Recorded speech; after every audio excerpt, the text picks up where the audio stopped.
کہ بشرا be be نے جلدی میں اس ڈائری کے چند اوراق پھاڑ کے، لیکن جس دھماکے کی میں بات کر رہا ہوں کہ رشتے والوں کو چھوٹی بہن پسند آ گئی.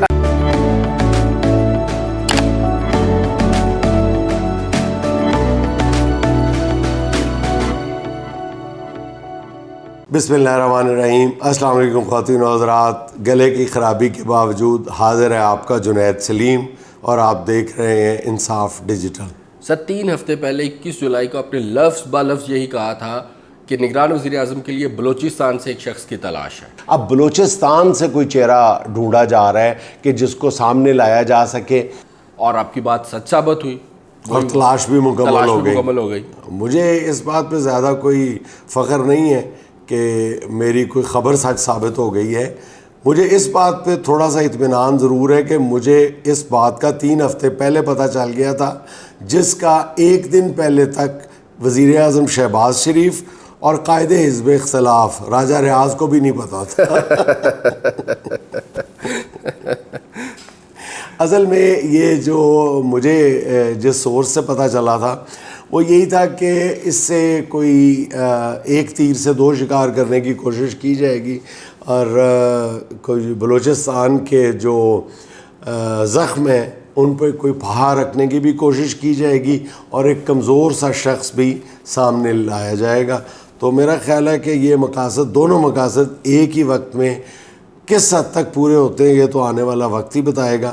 لیکن بظاہر تو ٹھیک ہی لگ رہا ہے کہ دونوں مقصد جو ہے حاصل کر لیے ہیں. میرا خیال ہے کمزور شخص بھی مل گیا ہے، اور بلوچستان کا احساس محرومی دور کرنے کا دعویٰ بھی ان لوگوں کے ہاتھ آ گیا. سر اس بات کی سمجھ نہیں آ رہی کہ یہ حلف برداری کی تقریب کو 2 دن تاخیر کا شکار کیوں کیا گیا ہے 14 اگست کو؟ اب کیا وجہ ہے؟ ہاں، یہ سوال جو ہے یہ تو ایک طرح سے صدر مملکت نے بھی شہباز شریف صاحب سے پوچھا ہے. اس میں کوئی دو آرا نہیں ہے، کوئی کانسپریسی تھیوری لمبی چوڑی نہیں ہے. سیدھی بات یہ ہے کہ شہباز شریف صاحب آخری منٹ تک جو ہے وہ وزارت عظمیٰ کو انجوائے کرنا چاہتے ہیں، اور دوسرا ان کا فائدہ یہ ہو جائے گا 14 اگست کو کوئی اسلامیہ لے لیں گے، اور تیسرا بڑا فائدہ یہ ہوگا کہ یہ جو آخری 2-3 دن ہے یہ قومی خزانے کا بھرپور یعنی بے دریغ استعمال کر کے وہ ذرائع ابلاغ پہ نون لیگ کے اشتہارات چلائیں گے اور اپنے کارنامے بتائیں گے جو ان 16 مہینوں میں انہوں نے کیے. جی اچھا، جیل میں عمران خان صاحب کی کیا صورتحال ہے؟ اس کے بارے میں کوئی آپ کے پاس خبر پہنچی ہو؟ نہیں، میرے پاس کوئی براہ راست رابطہ تو نہیں ہے، لیکن ایک انڈائریکٹ رابطے کے ذریعے مجھے یہ معلومات ہیں کہ ان کو بہت ہی کوئی اچھے حالات میں نہیں رکھا گیا. اور لیکن عمران خان صاحب یہ سارے ساتھی کہہ چکے ہیں، ان کے وکلا بھی کہہ چکے ہیں کہ وہ بہت زیادہ حوصلے میں ہیں. اور میں آپ کو اس سے ہٹ کے کہ کیا کیا سہولتیں ان کو وہاں پہ فراہم کی گئی ہیں یہ بات رہنے دیں. میں آپ کو ایک بات صاف صاف بتا دوں کہ یہ سب سے بڑی خام خیالی ہے جس کی بھی ہے کہ عمران خان کو جیل میں رکھ کے توڑا جا سکے گا. کسی فولاد کو تو توڑا جا سکتا ہے ہاتھوں سے، یہ تو ممکن ہے، لیکن عمران خان کے اعصاب پر ایک ہلکا سا بھی کوئی ضرب لگائی جا سکے، ہلکی سی چوٹ پہنچائی جا سکے، یہ آؤٹ آف کوسچن ہے. میں بالکل 2 ٹوک لفظوں میں آپ کو بتا رہا ہوں کہ خان صاحب جس مٹی سے بنے ہوئے ہیں نا، اس میں اعصاب کا ٹوٹنا، ہمت ہار جانا، بزدلی یہ شامل ہی نہیں. اصل یہ جو کہانیاں ہیں خان صاحب کی گرفتاری کے بارے میں کہ اس طرح ان کو گرفتار کیا گیا، یہ وہ کر رہے تھے، اچھا وہ یہ بھی میں آپ کو اس حوالے سے ایک خبر بھی دیتا چلوں، آپ کو بتاؤں گا. یہ بالکل ہی فضول قسم کی کہانیاں ہیں، اور مطلب گرفتاری سے تقریباً 2 دن پہلے یا 1.5 دن پہلے نصف شب کے وقت میرا اور خان صاحب کا رابطہ ہوا تھا. تو انہوں نے کہا تھا کہ وہی بات کہ میں بالکل تیار ہوں، اور میرا گمان یہی ہے کہ مجھے یہ پرسوں گرفتار کر لیں گے، اور میں پوری طرح تیار ہو کے بیٹھا ہوں. تو جو بندہ گرفتاری کے لیے اتنے عرصے سے تیار ہو کے بیٹھا ہو، وہ گرفتاری کے وقت باتھ روم میں گھس جائے گا اور پھر اس کو کھولتے ہوئے کڑک کڑک کڑک کڑک کی آوازیں آنی شروع ہو جائیں گی. کیا مذاق ہے یار، کیسی عجیب باتیں کی جا رہی ہیں. مطلب یہ ناممکن بات ہے، ناممکن سی بات ہے کہ خان صاحب کو اس انداز میں گرفتار کیا گیا ہے.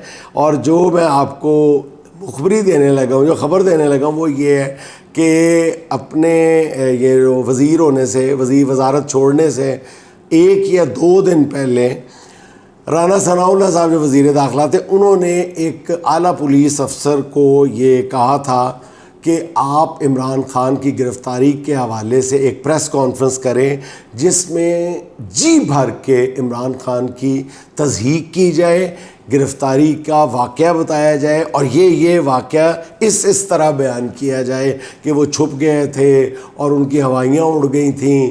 لیکن اس پولیس افسر نے ایسے نازک موقع پہ اس طرح کی پریس کانفرنس کرنے سے 2 ٹوک لفظوں میں انکار کر دیا تھا.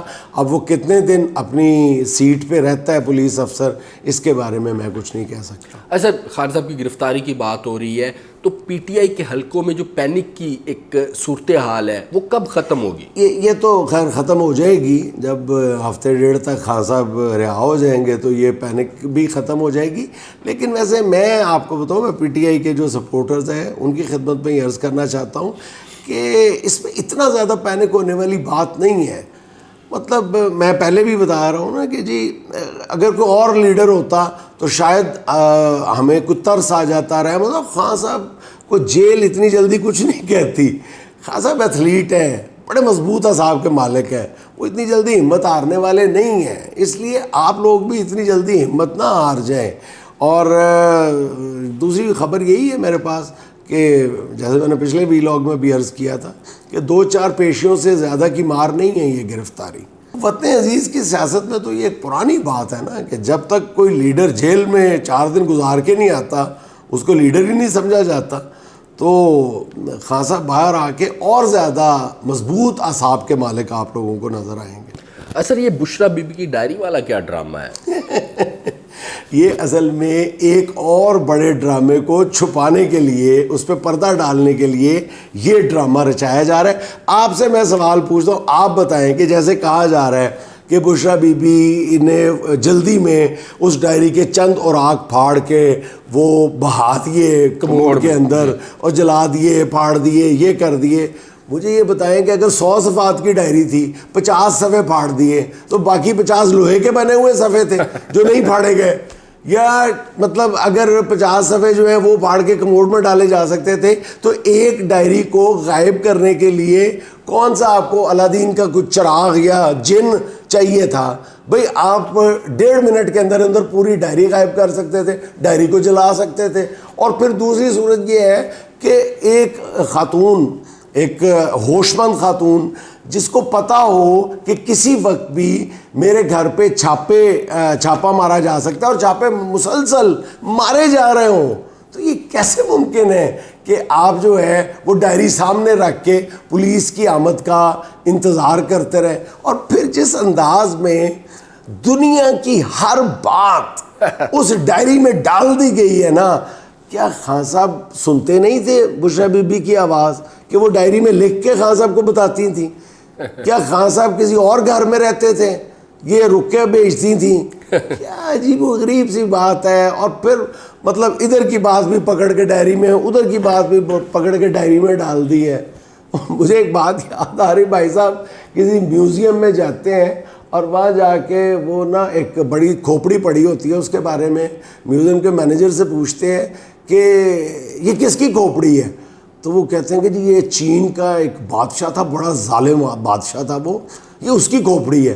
تو ساتھ ہی اس کے چھوٹی کھوپڑی بھی پڑی ہوتی ہے. کہتے ہیں یہ کس کی کھوپڑی تھی؟ کہتا ہے یہ اس کی کھوپڑی جب بادشاہ چھوٹا تھا. یعنی اسی طرح کھوپڑیاں اکٹھی کر کے ساری کی ساری کھوپڑیاں اسی میوزیم میں ڈال دی، اسی طرح سارا کچھ جو ہے نا ادھر ادھر سے پکڑ کے اسی ڈائری میں گھسا دیا. اصل یہ سائفر والا معاملہ دوبارہ آ گیا، یہ کیا ہے؟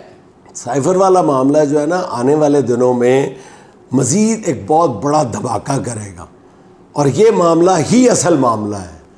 یہ جو سائفر والا معاملہ ہے اسی کو چھپانے کے لیے، اسی پہ پردہ ڈالنے کے لیے یہ ڈائری جیسے چھوٹے چھوٹے ڈرامے جو ہے یہ آنے والے دنوں میں کیے جائیں گے. لیکن جس دھماکے کی میں بات کر رہا ہوں وہ ڈائری شاعری جیسے دھماکوں سے وہ کور ہونے والا نہیں ہے، کیونکہ یہ جو سائفر کا معاملہ ہے نا یہ اس وقت بھی اور آنے والے دنوں میں مزید جب یہ بڑا ہو جائے گا تو پھر یہ عمران خان کو دوبارہ وزیر اعظم بننے سے روکنے کے لیے جو کوششیں ہو رہی ہیں ان سے بھی اہم معاملہ بن جائے گا یہ باقاعدہ درد سر بن جائے گا. اور پھر جو ادھر ادھر سے ساروں کو گالیاں پڑیں گی نا, پھر لوگ یہ جو عمران خان کا دوبارہ سیاست میں داخلہ روکنے کی کوششیں ہو رہی ہیں, لوگ اس کو بھول جائیں گے, لوگ سائفر کے پیچھے پڑ جائیں گے. وہ آپ نے سنا ہوگا نا, بندہ جو ہے وہ ٹرین میں اسٹوڈنٹ کو جا رہا ہوتا ہے اور وہ ٹی ٹی سے کہتا ہے یار سکھر آئے گا نا صبح 8 بجے تو مجھے اٹھا دینا, میرا انٹرویو ہے سکھر میں. تو وہ ٹی ٹی وعدہ کر لیتے میں اٹھا دوں گا. 10 بجے وہ بھول بھال جاتا ہوگا واٹ ایور, وہ 10 بجے جو ہے وہ اس کی آنکھ کھلتی ہے اس طالب علم کی, تو وہ ٹی ٹی کو گالیاں دینے شروع کر دیتا. 10 بج گئے, سکر پیچھے گزر گیا ہے, 10 بج گئے, میرا انٹرویو نکل گیا. ساری ٹرین جو ہے وہ اس ٹی ٹی کو گالیاں دینا شروع کر دیتی ہے کہ کیا کر رہے ہو تمہیں ہوش نہیں تھی, تم نے وعدہ کیا تھا کہ میں 8 بجے اٹھا دوں گا. تو وہ ٹی ٹی دل میں سوچتا ہے, کہتا ہے میں تو یہ دیکھ رہا ہوں کہ جس کو میں نے 8 بجے زبردستی ٹرین سے اتار دیا تھا وہ مجھے کتنی گالیاں دے رہا ہوگا. تو آنے والے دنوں میں بھی یہی ہوگا کہ جو گالیاں پڑیں گی وہ سائفر پہ پڑیں گی, وہ عمران خان کی جو کوششیں ہیں نا عمران خان کے خلاف ہو رہی ہیں ان پہ نہیں پڑیں گی, وہ سائفر پہ پڑیں گی. سر ہماری ایک اور بات سچ ثابت ہوئی کہ آپ نے کچھ عرصہ قبل کہا تھا کہ نواز شریف مجھے جلد وطن واپس آتے نظر نہیں آ رہے, اور سپریم کورٹ کے فیصلے کے بعد تو تقریباً تمام امیدوں پر پانی پھر گیا. آپ کو پتہ ہے نواز شریف صاحب کی وطن واپسی میں لیسٹ انٹرسٹڈ, سب سے کم دلچسپی کس کی تھی پتہ ہے آپ کو؟ نو سر. اچھا. شہباز شریف صاحب کے بارے میں نہیں کہہ رہا, لوگ کچھ کہتے ہیں کہ وہ اتنی کوئی ان کو جلدی نہیں ہے کہ بڑے بھیا وطن واپس آئیں, لیکن وہ تسلیاں دے رہے ہیں کہ جی وہ 1-1.5 مہینے میں آ جائیں گے. اور اس حوالے سے جو اس کی وجہ اگر جاننا چاہتے ہیں مجھ سے, تو میرا خیال ہے کہ ایک جملے میں جس نے بیان کر دیا, اور وہ ایک جملہ جو ہے میرا خیال ہے کہ پچھلے 1 سال میں کسی سیاستدان کی طرف سے بولا گیا بہترین جملہ ہے, اور وہ ہے سینیٹر ساحرہ بانو صاحبہ کی طرف سے, جس میں انہوں نے کہا تھا کہ رشتے والوں کو چھوٹی بہن پسند آ گئی. سر اسی کے ساتھ آج کی آخری بات, آج کی چھوٹی سی بات جی یہ ہے کہ ہمیشہ بارش کے بعد چھتری بوجھ لگنے لگتی ہے. ناظرین خوش رہیں, خوش رکھیں. آپ سے ملاقات ہوگی انشاءاللہ اگلے ولاگ میں. اللہ حافظ.